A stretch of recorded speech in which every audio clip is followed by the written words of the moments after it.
Welcome to CMO Huddles Studio, the live streaming show dedicated to inspiring B2B greatness. I'm your host, Drew Neiser, live from my home studio in New York City. Crafting a content experience that truly resonates with your customer is just not that easy. Every click, every page, every video tells a story to your potential customers, making them feel understood or not and ready to engage or just leave your website. But what does it take to create a content experience that not only engages, but also converts, where each piece of content seamlessly supports, if not guides, the customer through a journey, addressing their questions and interests at every turn? It's a continuous process of tuning and adapting, ensuring that every piece of content reflects the brand's message and the customer's evolving interests and needs. Today, we have three B2B CMOs sharing how they've turned content into a powerful tool for connection and conversion. And so with that, let's bring on Warren Daniel, CMO of Bynder, and returning guest who previously appeared on the show to discuss adapting B2B digital in a downturn. Hello, Warren. Where are you and how are you today? Hey, Drew. Thanks very much for having me back. Probably a little bit grayer and a little bit older than last time, but other than that, not a lot different. Happy New Year to you and to everyone else that is listening. Best wishes for a happy and healthy and prosperous New Year. I'm really good, thank you. Super excited for the year ahead, hoping for some improvements in the economy, which I hope translates into increased investment in tech and martech. And I'm about 20 miles outside of London in a little sleepy town called Weybridge in Surrey. I always say that, expect folks not to know where that is, but I'm always surprised at how many people know exactly where it is. Amazing. Well, I have the vision of all these British mysteries where in these little small towns, someone dies every week and then they solve that problem every week. So hopefully that's not the real case in Weybridge. But we do see a lot of these smaller towns across the pond here. And yes, thank you for those wishes and positivity about 2024. I tend to be optimistic in general, but I really do think that at least halfway through this year, we're going to see interest rates drop, and we're going to see some significant reinvestment. A lot of things that were put on hold are going to come back. So we hope. And one of those things will most likely be content experiences. So let's talk about Bynder's overall approach to content and the kinds of things that you're doing to help your prospects find what they're looking for. Yeah, no, absolutely. And of course, I'll talk from experience from our own organization here at Bynder, as well as from our customers' perspective as well. But, I think, first of all, we should talk about what content experience is.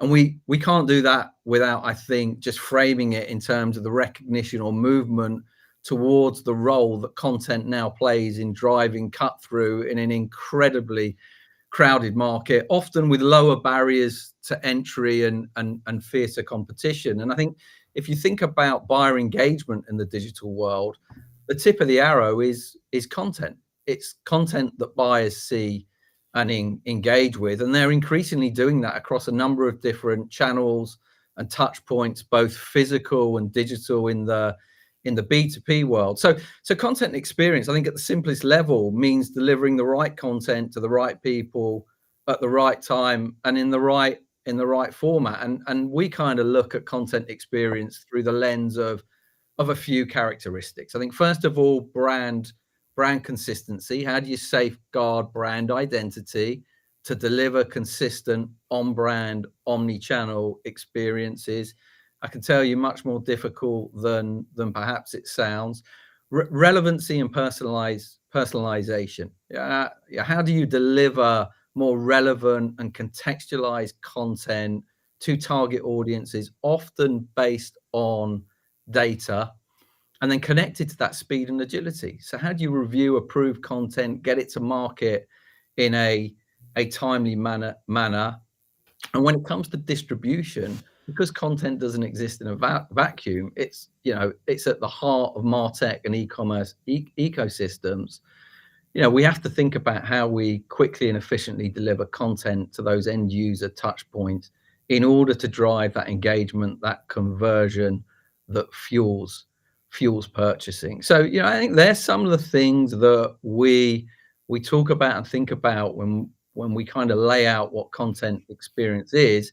And of course, scale and performance sits on top of those things as challenges organizations are facing today. Yeah, it's a lot of dimensions. I mean, if you think about, you just started with right time, right format, right information, and you're trying to do that. And you also mentioned this notion of sort of personalized, in that this relevancy, and obviously that's going to get harder too with a cookieless world. So this it feels like, one, we're at a very interesting juncture when it comes to content, but two, I want to just go back to this. You had 4 rights, right? Right time, right format, and so forth. And I'm wondering how you manage that on a matrix basis. Yeah, and of course it's challenging.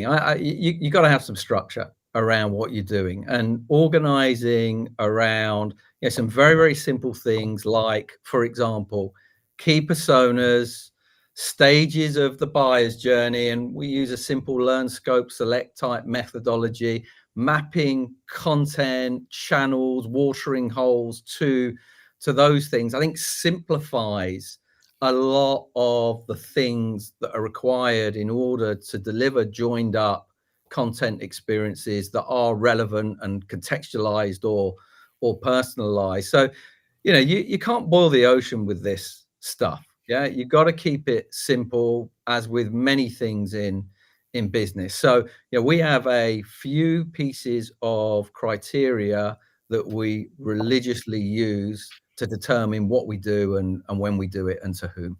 So I'm now, the matrix just got a lot simpler, because learn, scope, select are sort of the phases in their journey. And then we've got persona based on who that individual is. And so if we had 6 personas, for example, then there'd sort of be potentially 18 different gateways or paths. Well, And so before you sort of answer that, let me just keep framing the question a little bit more carefully. If they've clicked on a Google link, then at least you have a starting point. But if they just come to Bynder.com, right? They just type in Bynder.com. How yeah. do you sort of sort that out and sort of take a guess at where they are, and or allow them to sort of tell you? Well, we use IP lookup technology on our website to identify types of accounts. So there are things that we can do through IP that enables us then to personalize website experience, based on vertical, based on size of organization, things like that. And that acts as a starter for 10. You talked about a cookieless world before, Drew. Of course, once you drive engagement and you capture more information on your website, and the website, of course, is connected to our CRM and marketing automation platform, you can start to gather much more behavioral information on folks in terms of preferences of content, what web pages specifically they're looking at, that you can then use to craft more personalized experiences going forward. So, I think there's different levels of content experience and relevancy that you can generate based on the information that you've got at your disposal. So we've been pretty broad when we've been talking about content experience so far, but I'm wondering if there's a specific experience that you've created in the last year that is worth highlighting here to sort of help folks understand what we're talking about.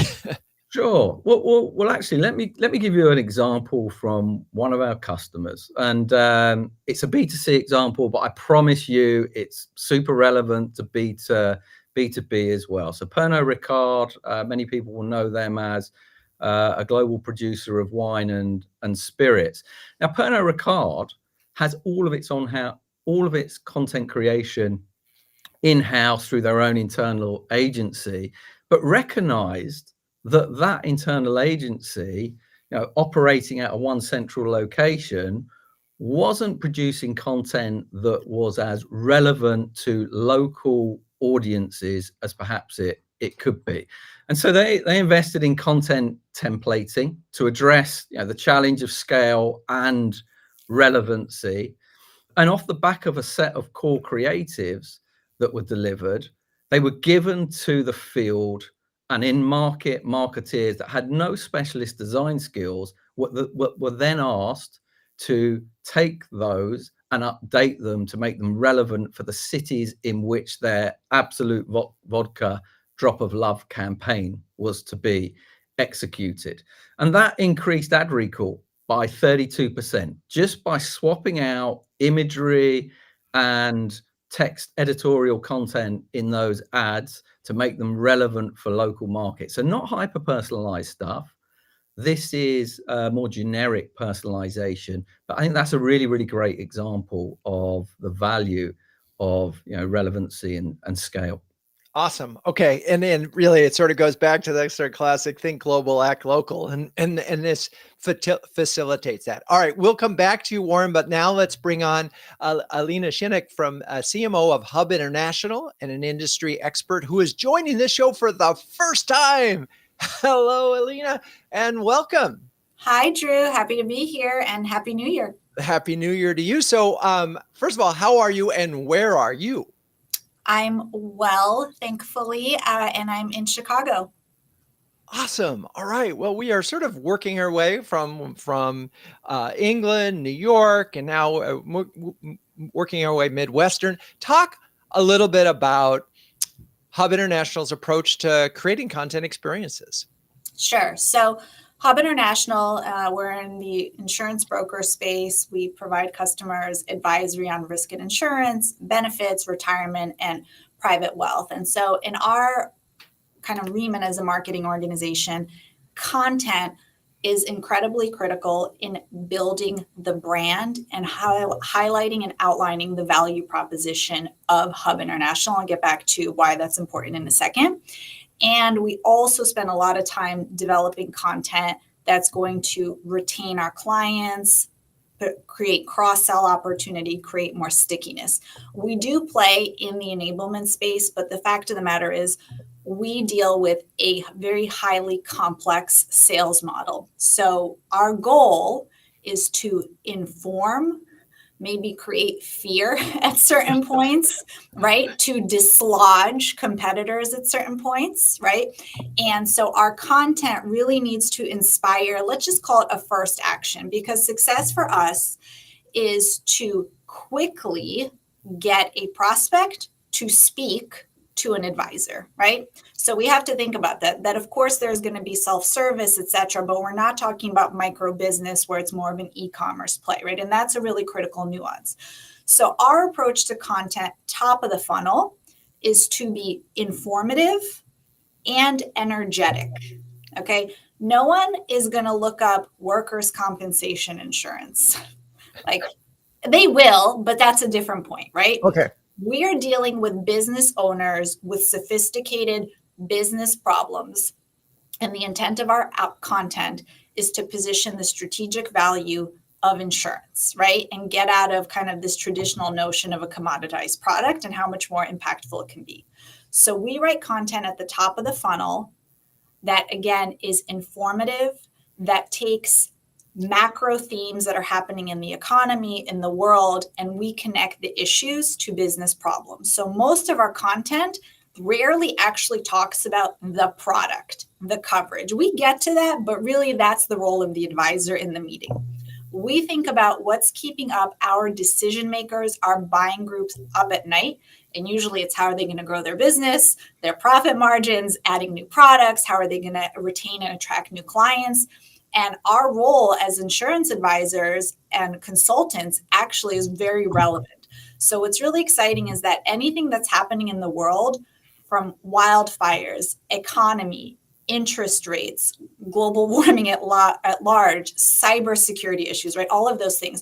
those all have an impact to a client's risk profile. So our content experience ensures that we're really thinking about what's happening in the world, and we have a timely perspective and are writing about that. Now, writing is just the foundation. That writing then is distributed in a white paper, in a webinar, in a social media post, and we typically orchestrate all of those things. We always have an anchor piece, and then we're always distributing it.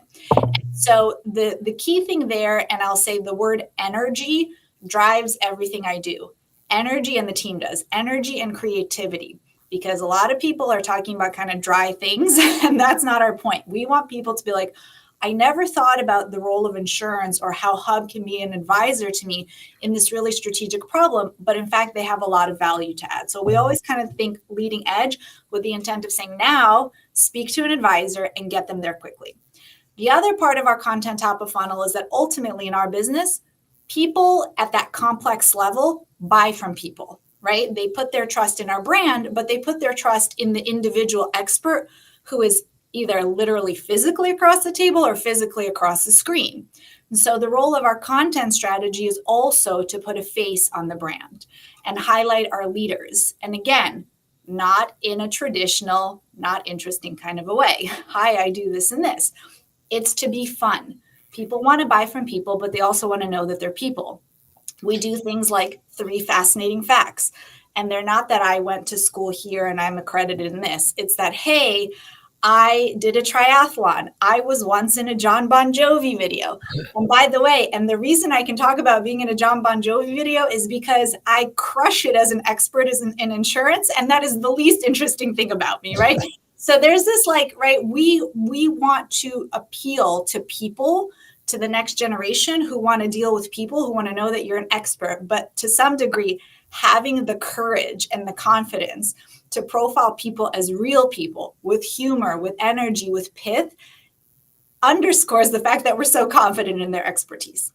And then the third pillar of our content experience, and we actually anchor quite a bit in webinars because they're very effective for us, are timely webinars that serve as educational series that really talk about actually the product, how you're going to use these insurance coverages to achieve XYZ as our client. Regulation is changing for employee benefits landscape. I'm making this up as an example. Here's what you need to know as a result of a regulatory update in legislature yesterday. We can turn that around really quickly and be first to market. So why that's important on the experience side and the KPI is that our clients are not going to be dislodged. We're first to them with updates. We're first to them explaining things. We're there telling them we're monitoring things and have their back as advisors in the risk space and benefits and so forth. And then if they don't have that product and they are buying it from someone else, it's an opportunity to say, hey, it's better to have full share with Hub. So it's really across the entire buyer journey. And for us, experience is about inspiring action. If we're dislodging, like if your broker isn't talking to you about something, why? And we're going to put those thoughts in your mind.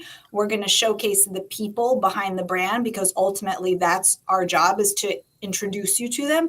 And those people are real, awesome experts who also happen to have a personality, and you want to work with people who have a personality. And then finally, once you're a client, we're building trust with all of the retention tactics, typically anchored in webinars, but often can come in the format of a white paper or short article if that is a really fast way to get to market. Wow. Okay. That was a comprehensive look at a program. I'm going to break a few things down just for the folks that may be listening to this after the fact that I think are so important. One is it's attitudinally, it's very much about being helpful and being of service. And so thinking about this content first as something that is of value at whatever stage that customer or prospect is just essential to content. I love the emphasis on energy and people. And I'm going to combine them for a second because content is useless if nobody looks at it and reads and engages with it. So having a person as an author as opposed to a company as an author is something I think a lot of folks miss because they just have blog posts but it's really about that individual and why you should care about them. So I love the fun facts, fascinating facts.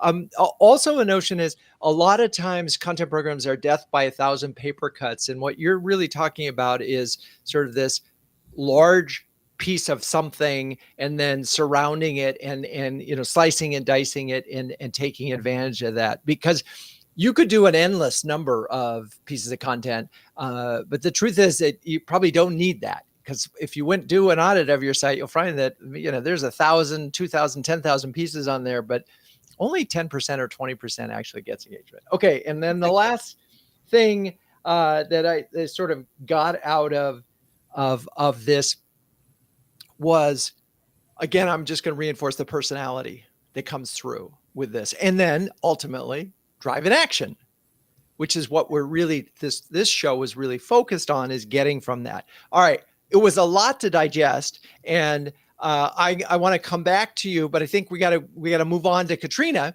and then we'll come back and we'll go through some of the specific things that you're doing. So stay with us, and let's welcome Katrina Klier, Senior Marketing Partner at Sage Strategy Group, who has previously joined us on the show to shed light on the intricacies of B2B content pollution. So hello, Katrina, welcome back. Hi, Drew. Nice to be with you. Thanks for having me. And and how are you, and where are you this fine day? I am great. Thank you very much. We've taken a turn and headed back to the East Coast on our adventure, and I am in Metro New York City, just north in Westchester County. Awesome. All right. So you wrote an article a few months ago about balancing performance marketing and building brand, and that's come up so far in the conversation. Ellina really leaned into the brand aspect of the content, and we're going to share a link to the article, but maybe you could summarize why it's so important, and what this balance looks like. Yeah, it was a fun article to write, I have to say, kind of pulling from experience in different parts of my background. But if you think about the balance, and it's the tension every CMO has to deal with all the time, right? It's the long cycle parts of marketing and the short cycle parts of marketing. And brand purpose in building a brand is definitely a long cycle effort, right? It's about making sure you weave in the things beyond what your company does, like what's your reason for existing that's a little bit bigger than just the products or services that you sell, and incorporates the spirit of the culture of your company, the values that you have, and really the community that you create through your clients and customers out in the marketplace. So brand building is long cycle. You're not done in a week. It's not a campaign by itself. It's a long cycle thing. Performance marketing, on contrast, which is another big focus in terms of demand and lead generation for most CMOs, is by definition short cycle. It is all about speed. It is about scale. It's about leverage, and it's about measurable impact as fast as you can possibly get it.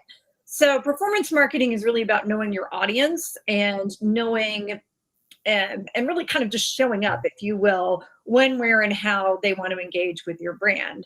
So the balance then is getting that brand purpose message and all those other attributes of your long cycle efforts infused in some way in your performance marketing short cycle efforts. And I kind of highlighted like 4 things to think about when you're trying to do that. Before you do that, so I want to just sort of highlight, Ellina talked about the personality of the company. First of all, she talked about how we're on topic for the most important issues of the day, and we're giving them information and insight into the challenges that they're facing. We're not talking about product here, which I think is so interesting, because that's such a tendency.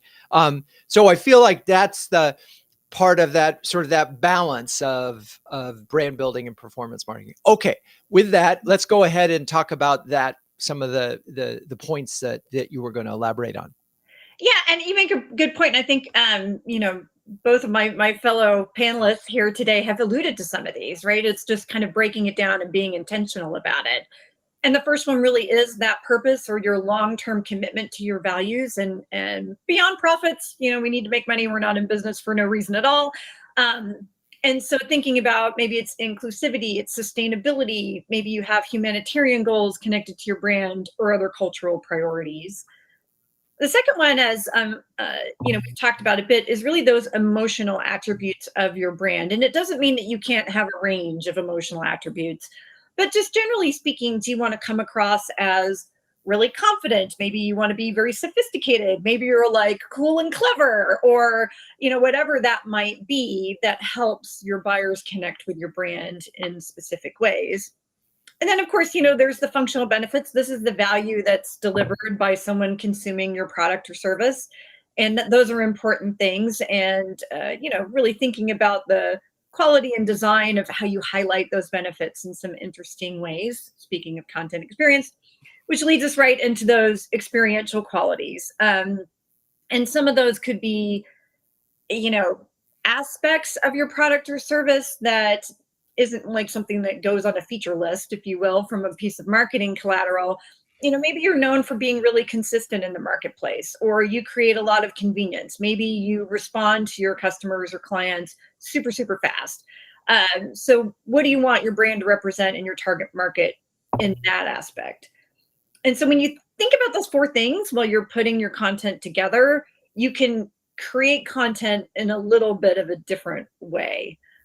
So I can give you kind of a couple of examples if that would be helpful. Perfect. Please do. Okay. So, I'm a foodie, Drew, and that I love to cook, right? So with SSG, we have shifted to what I call a source and savor content model. And similar to what Ellina highlighted as well, we build out our source content, which is a blend of these brand messages, kind of the typical things you would see in demand gen, the value of our services and so on and so forth, and some clear client value messages. And so that's kind of the source content. It's a longer narrative with a companion set of visual assets that help bring that narrative to life. That source content doesn't go into market as is. So think about this as like the pantry in your kitchen. It's all the ingredients that you can use to make amazing things that you actually like to eat, and that if you're having people for dinner, they will also enjoy. The savor piece is then about taking those components out of your source content and cooking up really interesting componentized content for people to, consume and digest and act upon in different channels. So we use our source content to pitch for things like podcast appearances, webinar appearances, speaking engagements, media placements, and those kinds of things, in addition to shopping for assets that are going to go in demand generation campaigns. And then the savor pieces are again, it's the blog post that goes with a podcast, or it's the social media post that is a companion to a case study we've pulled out of that narrative content, and so on and so forth. And so by doing that, we get to mix, again, those long cycle brand building messages with that short cycle performance marketing activation of both demand gen and brand. This is relatively new at State Strategy Group because we're not a particularly old firm yet, but it's a model I used really successfully also at prior companies I was at. At Pros, we pivoted to this model, which was a bigger shift because it was a well-established brand and company. And thankfully, I hired an absolutely amazing performance marketing person who loved this idea and could in real time manage all the digital gymnastics required to optimize that savor content in the marketplace. And it was fantastic. And at Accenture, we eased into this as well in different parts of the business. We didn't quite have the full-blown performance marketing aspect of it, but still got a lot of mileage out of it. It's a culture and a mindset shift in the marketing team. But if you think about that source and savor, think about those 4 aspects that you want to weave into all of your content around your purpose, the emotional attributes, as well as the functional benefits and the experiential qualities. You can find that you need less content and you get more done with it. And so it's interesting that we're getting to content experiences through this language of performance marketing. And I don't know if the listeners are actually think of content marketing and performance marketing in the same breath, but in a sense, we're really talking about the content is there to enable someone ultimately to do business with you, right? In one way or another, that's what we're talking about. And I suppose that's what performance marketing is about, right? It's about getting someone to do business with you. So I get the connection and so forth. I'm wondering, and this source and savor notion is kind of interesting because it basically says, if it doesn't have the savor part, you probably don't want to use it. Right. You Right. don't want to cook something that doesn't taste good, right? Yeah, exactly. No, I'm sorry. That's not going to go on the website. And I think that bar is probably getting higher rather than lower because, I mean, let's face it, Gen AI has created an explosion of content, a lot of garbage out there. And so I think it's even harder to get the savor part, and more important, I mean, are you feeling that? Yeah, absolutely. And I think, Drew, we should go back and revisit our content pollution discussion in the age of AI. I feel like that can be another episode maybe. But, I think it's really the savor piece requires a lot of experimentation and innovation so that you can fine tune it. And to savor something, it has to be a little bit more unique or be such an immediate solve to an acute pain point that you're going to savor it even though it isn't unique. So a unique message could be a different pivot on a main theme. It could be an interesting point of view, something maybe people hadn't considered, or grouping together of some trends that they hadn't thought about that way before, or just a different lens on it. And it doesn't have to be radically different. It can be a few steps different is completely fine. And I think that's important, but you're going to want to test some things out in that regard because you won't necessarily get it right out of the chute.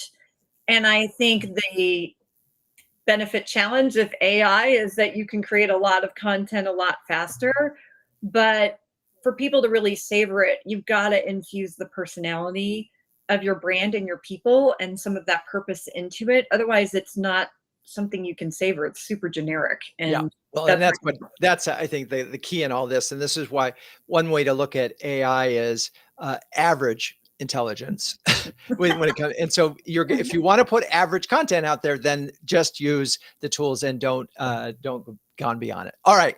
It's now time for us to put a spotlight on CMO Huddles. So we're going to bring everybody back and I am going to show you my penguin hat. Now there's method to my madness.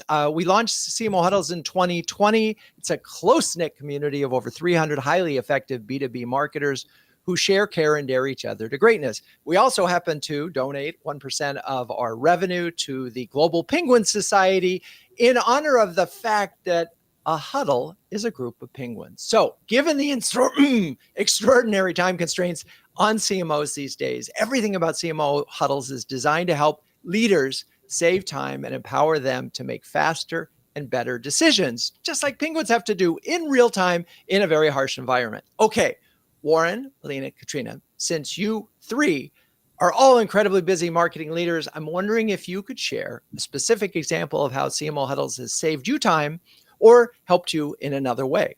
And let's start with Warren. Yeah, thanks very much, Drew. So actually, I've been looking at evolving my marketing organization as well as these huddles. There's, of course, a huddle Slack channel as well. You've got access to a network and community of peers. And so I've used that in order to validate some of my thinking around evolution of my organization before I've done it. Found it incredibly useful in not just turning on some ideas, but also turning me away from some of the things that perhaps I was going to do that would have had me zig when I should have zagged. I love it. Yeah, I mean, that's so critical in all of this is if you are going down a path and someone else has already done it and can help you sort of think through why it didn't work and maybe it's relevant to you. Okay, Ellina, anything to share? What I really appreciate about this group is that I have a built-in board, a built-in group of colleagues. So, really for those of you listening live or on demand, there are countless times when I email Drew and say, Drew, I'm thinking about this particular scenario or this particular opportunity. Please put me in touch with someone who's done this to Warren's point, validate this or give me maybe a framework so that I don't have to recreate the wheel. And I've had many conversations, have continued to build relationships with wonderful CMOs in similar industries, completely different industries. And that's great because it's been diversity of thought experience. And it's really helped me make good decisions and not to make mistakes that I didn't have to along the way that others have, tested and learned from me on my behalf. I love it. Okay, that's getting a double ear flop. Okay, Katrina, anything to add? I'll echo what's already been said. And, being a head of marketing and a chief marketing officer, it's a lonely job, right? It really kind of is. And people don't realize that because you're usually so engaged with customers and various audiences, but it's a lonely job. And having the CMO Huddles community to be a sounding board for things I'm trying to figure out, and for me to also be a sounding board for them, has been just tremendously helpful. It's saved me loads of time. It's picked me up on days when I've felt like I'm on the floor. And it's nice to be able to give back to the community. People are super, super open to helping, and it's really nice. Awesome. Well, thank you for these wonderful, powerful thoughts. If you're a B2B senior marketer who needs a shortcut to B2B greatness, take a second and sign up for a free starter program at cmohuddles.com. And don't worry, penguin hats are not required. Okay, so we've been talking around this idea of customer experience when it comes to both customers and prospects. And it's such a delicate balance because you're under pressure to deliver, at least some form of business value. And it could be we could call it as opportunities or pipeline, or in Ellina's case, is about, getting them to meet with an agent. Let's just talk about how you sort of assess your content and decide, well, you know what, this should get retired, or we should use this. And Katrina started talking about testing. I'm curious, maybe Ellina, how do you assess the content that you're creating? So I'll start very high level, and then I'll get specific. So the first thing is it getting visits, and is it getting an engagement, and is there time on site? So let's just kind of talk about your standard, right? Digital, thumbprint KPIs that many of the folks, I'm sure, on this live do. So that's number one. The second piece is I talk a lot. My team talks a lot to our partners in the sales organization, and we work with them to develop the content, because it's only as good as their thumbs up, frankly, their validation, and them sharing the content and using it to drive business. So just one quick example, if I have a minute, Drew, to talk about how we created savory content. So one of our biggest pieces of content that we develop each year is called the Hub Outlook. We just launched the Hub Outlook 2024 at the end of December, and it runs through Q1. Now, what I would say, to kind of use Katrina's language, we did that with Savory, was rather than putting out a top 10 trend report that you see in industries all day long, we created content pillars for our Outlook that bubbled up to bigger impact issues for our business owners. So rather than here's the top 10 things and you kind of put them together, we said, here are kind of the things you need to be thinking about as it pertains to the profitability of your business, the vitality of your organization, and the resiliency of your operation, all really well aligned to our value proposition. And our kind of different spin on things is this year we put together an executive summary report where we surveyed over 1,100 executives for their insights about how they're driving business objectives. And the aha in that report is that many of the survey responders find themselves in a state of perceived preparedness. Now, how does that tie to Savory and an aha? We could have simply said, all these people have X amount of insurance in this category. This is how they're thinking about, their benefits insurance. And that would have just been a benchmark report. Rather than doing that, our, let's call it Savory piece was, so what? What's the aha? And the aha is the discrepancy in the insights. Our respondents are saying, here are their goals, and here are the risk mitigation tactics they've put into place. And as experts, we know that there's a disconnect. And that disconnect is one that we've called being in a state of perceived preparedness. And what is the value? The value is we will get you out of that state of perceived preparedness. And how do we know that all of this works? By asking and working with the sales organization to say, how do you use this? So in fact, earlier this week, we had a town hall where I pulled in a number of people from the sales organization, experts in the company who helped develop the content. We invited our entire sales organization to this live town hall. And I literally asked each of them, give the listeners on the phone your perspective or your insights and guidance on how to effectively use this to drive your business goals for the year. And they validated and provided examples. And so that's how we know it works, not just the digital KPIs and the transition, but ultimately having the validation of our partners in the field who are actually using the content, who are sending me emails of clients saying this is really helpful and informative, and sharing it themselves. Yeah. And there are a couple of things I want to just we've done a show on research, and having original research is just so awesome because that one gives you some IP that, you're not going to find on generative AI, but two, it allows you to redefine the problem. And what you did is redefine the problem in a way. Perceived preparedness is such an interesting concept because the gap is you think you're prepared, but you're really not. And so and you've created a problem that obviously you solve and using language that you can then own. So love that example. I'm wondering. I love the qualitative example that you gave there, Ellina. Asking folks for feedback on the content that is being produced. Sometimes we're so performance oriented that we forget actual human feedback can be equally valuable. So actually, it's a great lesson and takeaway for me here. Get the balance right between the performance metrics related to content and qualitative feel instinct type stuff. Thank you. Well, and I also imagine it depends on the stage where they are in the journey, going back to what you were talking about, right, Warren, with your matrix, where are they? Because if they're at the end of the journey, they want the pricing page, they want the demo, they want that stuff, and you just got to make it easy for them to get there.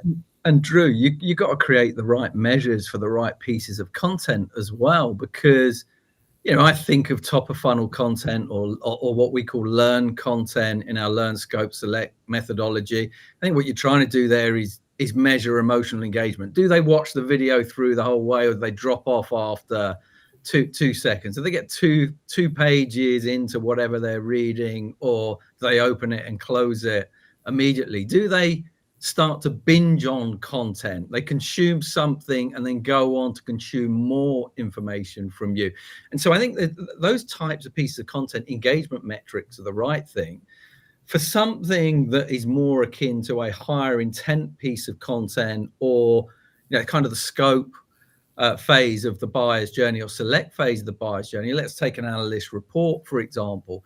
I'd be measuring that in a separate way, right? I think that's less about volume and consumption and engagement. And for me, that's more about things like MQL to SQL, SQL to op conversion, sourced ARR eventually. And then when you look at other content types like email, social, you've got click-through rates, unsubscribe rates, engagement rates, follower growth. So you've got to pick the right metrics for the right piece of content. But ultimately, hopefully, you measure content and the value of content in win rates and brand perception.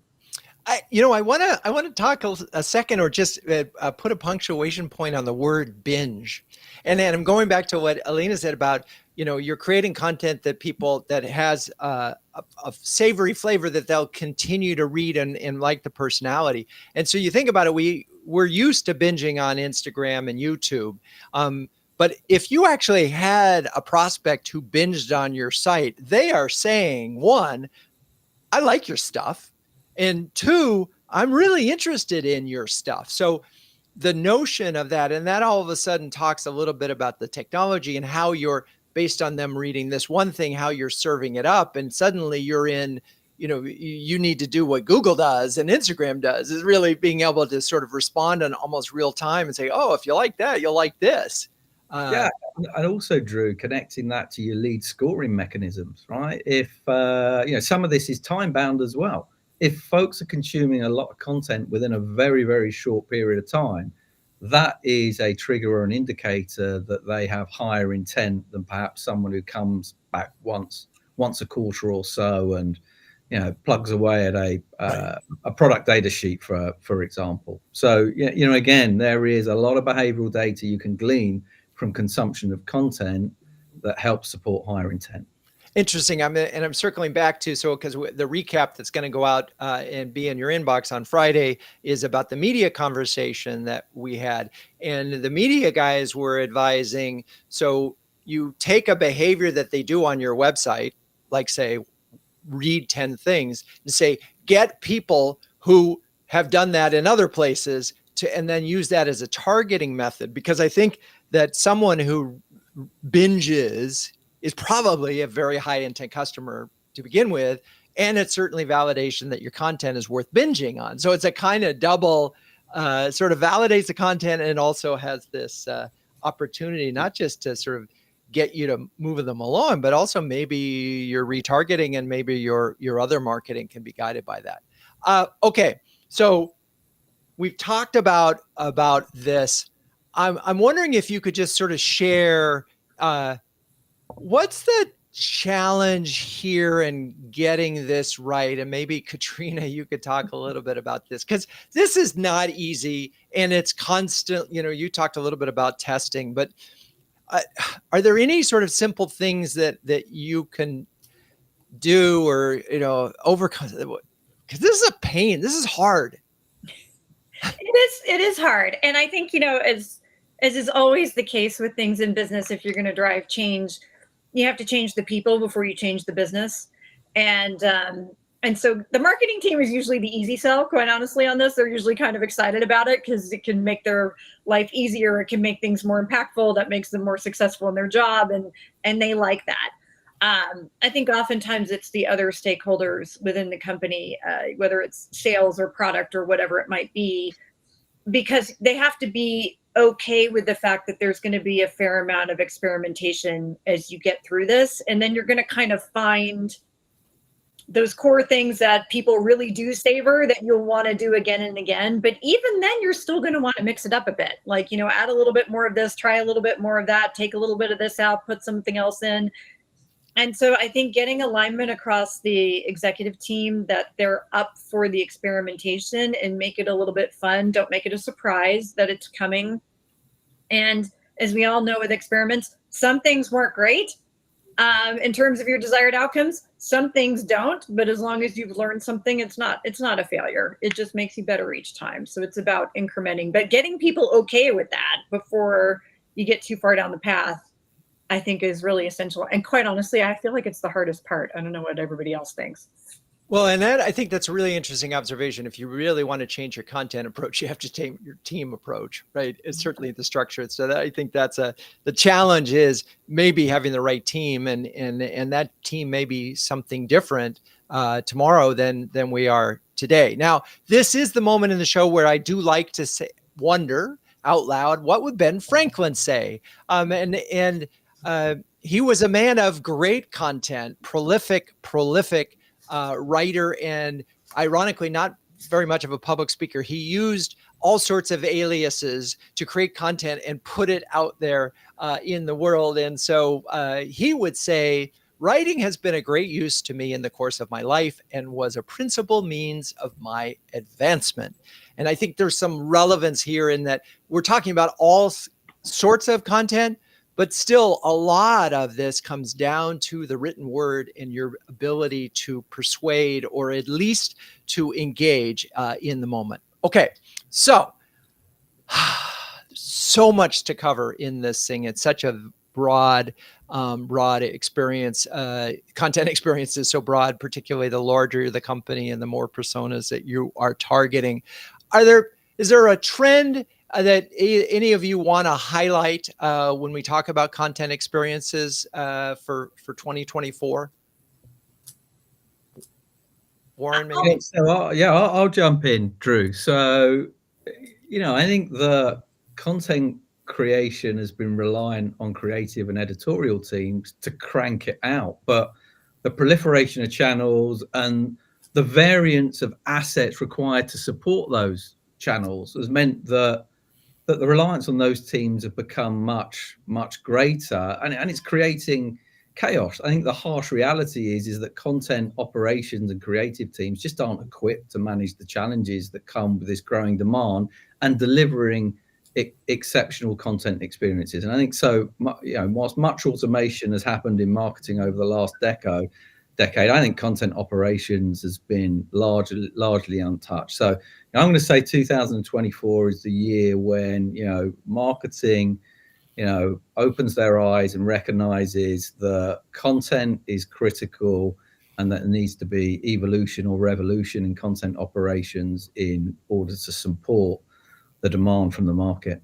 Yeah, it's funny. I'm so glad you mentioned that about the content operations. I know one CMO who's had repeated success, that one of the first hires they have is an ex-editorial person at a major publication, or TV network, because these people understand how to create content that engages. So that's interesting, because I think there are a lot of people in content that are just in content, but not necessarily. And it feels like editors, being an editor and having a great editor is going to be even more important if you start to rely on Gen AI. Katrina or Ellina, a trend that you want to highlight? Yeah, I mean, I'll jump on the AI bandwagon if you don't mind. I think this is the year that AI moves from pure experimentation and becomes almost like another member of your marketing team, or maybe multiple members of your marketing team. And not just the generative AI side of things. I know that's where all the hype and everything is today, and for good reason. And there's certainly value there.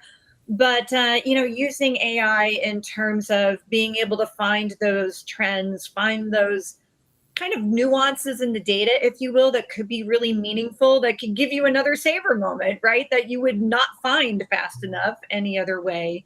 Clean your data a bit more, tailor and personalize your responses. It can be a big boon, like a buddy to your SDRs or BDRs, if you happen to have those. And I feel like this is the year that AI moves from pure innovative experimentation into being an integral part of the team. Yeah, I couldn't agree with you more. And I think the opportunity is so far beyond content. It's so and far.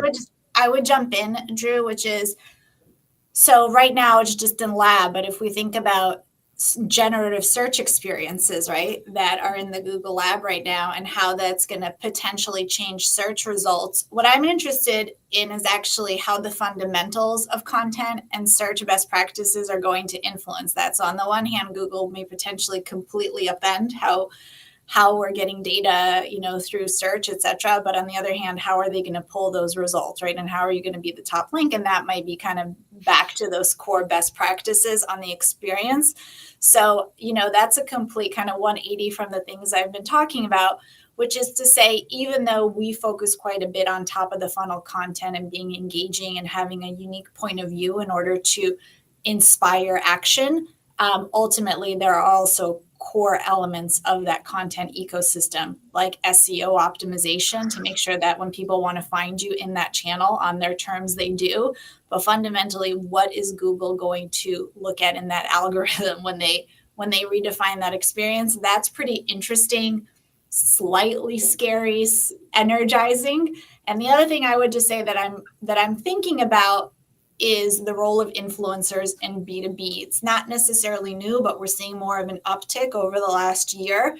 And how do we use those partners to bring that pith, that energy, that editorial perspective to elevating content and experiences, and ultimately bringing audiences to the brand? Yeah. So just one thing, I know we have to do a show in the next 3 months on the Google apocalypse and the fact that there are fewer links just on the current page alone. So you used to have 10, now there's only 3. And so you're really competing in a very different way. So I do think that you're absolutely right that SEO strategies are going to change dramatically. Okay, so we're getting near the end, and we need final words of wisdom. We're going to go in reverse order. So let's start with Katrina. Final words of wisdom. What advice would you give to marketers looking to develop or improve their content experience? Yeah, I would say don't be afraid to try new things. Think about efficiency as well as kind of your outcomes. And if you haven't tried the source and savor concept, it goes by a lot of different names.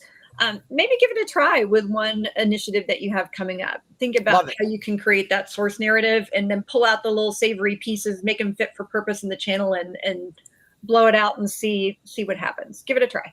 Perfect. Love it. Ellina. 3 things. Number 1, I would not create tens of disparate small pieces of content. Have a theme anchor in on that theme, and then all of your distribution channels should be orchestrated. You shouldn't have email campaigns living on the right, thought papers living on the left, and everything else in between. They all need to work together. You're going to get more bang for your buck. Number 2, bring in your steer co from the field, your product marketers, your advisors, whatever your business model is, to help inform and advocate for your content. Spend as much time with your business partners explaining how to use the content, get their validation and their feedback to get as most juice out of the squeeze as you can. And finally, ask, is this interesting? Is it creative? Don't be afraid to be a little bit uncomfortable and creative and have fun, because there are people reading these things like you and I. That's it. Is it interesting? Okay, Warren, bring us home. Yeah. So, I think when it comes to content strategy, content operations, clearly linked to business goals or your marketing strategy, and I think just a really great example to bring that to life, as we have been in this economic downturn, is you may be looking to level up content reuse, content repurposing. I think that's just a really fantastic use case. One of our customers estimated they saved more than $4 million in new content production costs because they've given themselves a single authoritative source of truth for all of their creative assets that were easy to find, and so that they could put existing content to work with minimal work, and they didn't need to go and buy additional content or create additional content, and then just measure what content's getting consumed, in what formats, at what stage of the buyer's journey. Just figure out what your audiences want in a content experience and align against that, and you can't go far wrong. Amazing. Okay, well, thank you, Warren, Ellina, and Katrina. You're wonderful sports, and thank you, audience, for staying with us. Please join us in 2 weeks when we'll be talking about coaching and developing talent with Katie McAdams, Michelle Beebe, and Josh Leatherman. Cue the music. CMO Huddles Studio is produced by Melissa Caffrey. Our production assistant is Laura Parkin. If you'd like to learn more about CMO Huddles, please visit cmohuddles.com. I'm your host, Drew Neiser, and until next time, keep on sharing, caring, and daring each other to greatness.